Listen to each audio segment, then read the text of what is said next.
Wanted to start with probably the biggest news this week of Tesla taking a big scoop of Bitcoin. It's very interesting, following in the footsteps of Michael Saylor behind MicroStrategy. I guess my question to you is, Jim, what do you think of this revolution, or evolution as some people call it, of executives looking to Bitcoin?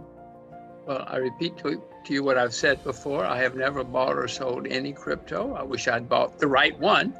The right ones, I mean, many of them have disappeared and gone to zero. We all read about the success stories. We don't read about the hundreds or probably thousands by now that have disappeared and gone to zero. And yeah, I know people who are doing extremely well and making a lot of money and having a lot of fun. I'm not one of them. We'll see how it ends. Doing well, but the movement of CEOs, I mean, do you think we could see other companies like Apple, Netflix turning to Bitcoin? The more people who join in, the bigger the price is going to be, the higher the price is going to be. It's a very simple equation. How it's all going to end, I have a different view, but in the meantime, I'm not going to rain on their parade. I'm not even at the parade. So more power to them as long as they get out in time.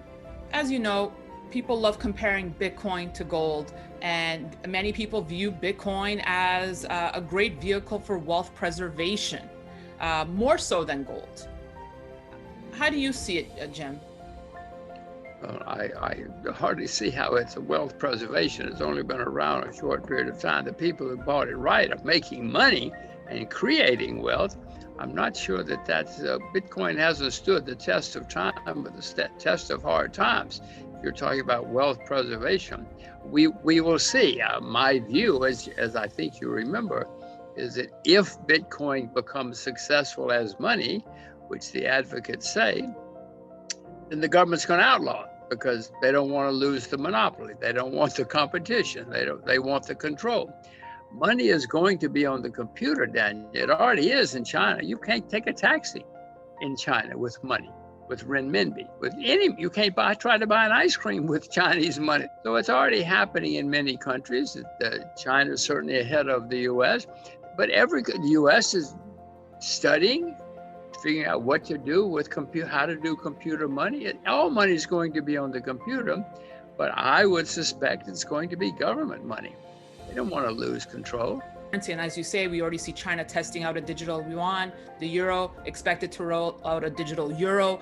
It is a form of government control, right? Because they'll know more about how we're spending the money, where we're going. And they love it. First of all, they don't have to print it. Money costs a lot of money. You have to transport it, print it, guard it, account for it.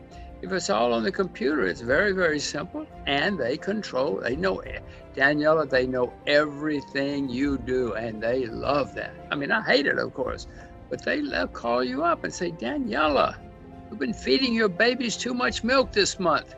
Calm down. They'll know everything we all do, which they love. All-time high. There's a lot of talk of, triple-digit silver, $100 silver, especially with initiatives like the Green New Deal. Do you see that scenario playing out, Jim? Well, I do know that the world is moving more and more towards electric cars, whether we like it or not. And electric cars use, for instance, 5 times as much copper as they use in a regular car. So there's going to be more demand, and silver, of course, is used a lot in many of the new applications. Solar energy uses silver. So I'm optimistic about many commodities going forward. I'm still buying agriculture. I see the cheapest area the cheapest asset class in the world. I mean, bonds are in a bubble. Property in many cities is in a bubble. Stocks are near all-time highs. So commodities are still the cheapest asset class I know. And I know one good rule of thumb you taught me, Jim, personally, many, many years ago, is you like to buy gold under 1,000, under 900 preferably. What would be the mark for silver then? Under what price? Well, yes, I certainly would like to buy silver under 10. But Danielle, I don't think that's going to happen in my lifetime again. No, I don't have a price for gold or silver right now. I let the market usually tell me what to do. When I like despair, when I see despair or people giving up on something, then I will probably buy more silver, more gold. But there's certainly not despair in either of those markets right now.